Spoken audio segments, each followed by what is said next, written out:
Well, good morning, guys. It's Pastor Andy. Today's July the 24th, and we're continuing our study in Psalm 119. And today we're looking at verse 137 down to verse 144.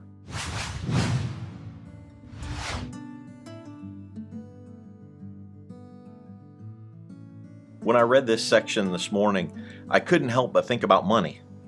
Yeah, money. Have you ever looked at our money? Have you ever looked at paper money? Have you ever looked at some of the coins? Most of our money says right on it, "In God we trust."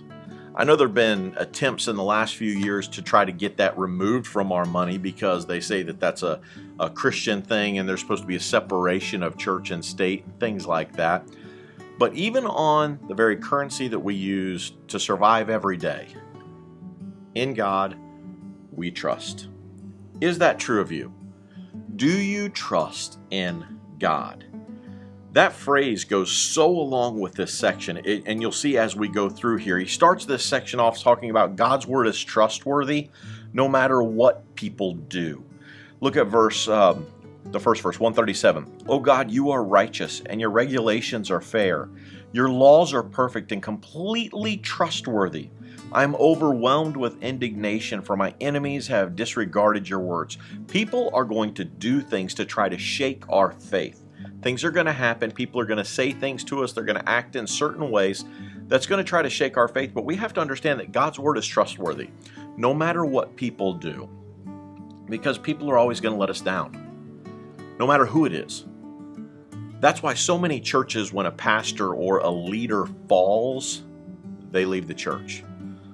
"Oh, the pastor messed up. I can't stay here anymore." No, your eyes are on a person and not on God. If my eyes are on God, no matter what a man does, my faith is not shaken. I don't walk away from God. I don't walk away from His body, His church, because my faith is not in a man. My faith is in Him. And men will always fail you. I will fail you. Every pastor you will ever have will fail you. Your spouse is going to fail you. Your kids are going to fail you. Your boss at work is going to fail you. Every human being is going to fail you because we all have a sin nature and we're all failures. That's why I shouldn't keep my eyes on people, but on God, because He's the one who will never fail me. He's perfect. So no matter what people do, God is trustworthy. The next section, starting in verse 40, talks about no matter what people say, God's word is trustworthy. Your promises have been thoroughly tested, that I may love that is why I love them so much. I am insignificant and despised, but I don't forget your commandments. People are always going to attack just the way it happened all the way back in the Garden of Eden. You remember the very first temptation that came into the world? Adam and Eve. Did God really say not to eat of the tree? Did God really say that? The very first temptation was a temptation against God's word. And people are going to tempt you all the time. Does God really say does God really say not to do this? Does God really say to do that? Come on, now, you know that's not that big of a deal. It's not such a big deal to start this way. It's not such a big deal to do this. Everybody's doing it. But no matter what people do, no matter what people say, God's word is always trustworthy. We can trust what God says to us. We can't always trust people, but we can trust God. He goes on in verse 142 and talks about no matter how I feel, God's word is still trustworthy. Your justice is eternal, and your instructions are perfectly true. As pressure and stress bear down on me, I find joy in your commandments.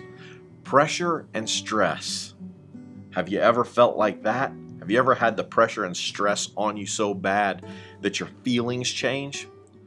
There are days I don't feel like getting up and reading my Bible. Don't tell anybody this, but there are days I get up and I don't feel like going to church. There are days I get up and I don't feel like being a Christian because my feelings change because of what's happening. I can have a bad dream and wake up in a bad mood. I'll never forget getting up one morning and my wife punched me. I mean, not like hard, but like she just popped me. What's the matter with you? Well, I had a dream that you flirted with somebody. It was a dream. It didn't happen. But because of things in our mind that can happen to us, our feelings can change. We can get mad. We can get upset. We can get angry. We can, whatever. Pressure and stress, circumstances around us can change our feelings. But no matter how I feel, I know God's word will never change. God is trustworthy, even when my feelings are not. I can misread a situation. I can mishear something. I can read a text message. Text messages and emails, you can read anything into those you want. You can read an attitude. You can read whatever you want into those. That's why I hate communicating by text and email. I'd rather talk to somebody face to face. I can see them then. But I can read into that, and it can change my whole feelings about a circumstance or a situation or a person. But no matter how I am feeling, God's word is trustworthy, even when my feelings are not and can lead me astray. God's word is trustworthy. And he finishes this section of this chapter up by saying that no matter how long I live, God's word is trustworthy. Your laws are always right. Help me to understand them so I may live. I only have a certain few number of days on this earth, and then it's done.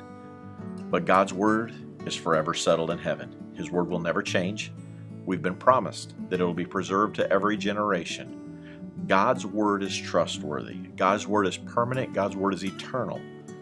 I am not. So no matter what people do, no matter what people say, no matter how I feel, and no matter how long I live, I can put my trust in God and in His word because it is perfect. So in God, I will put my trust. How about you? I hope you get into this section and read it for yourself today and see what God has for you. And until tomorrow, God bless you and have a great day.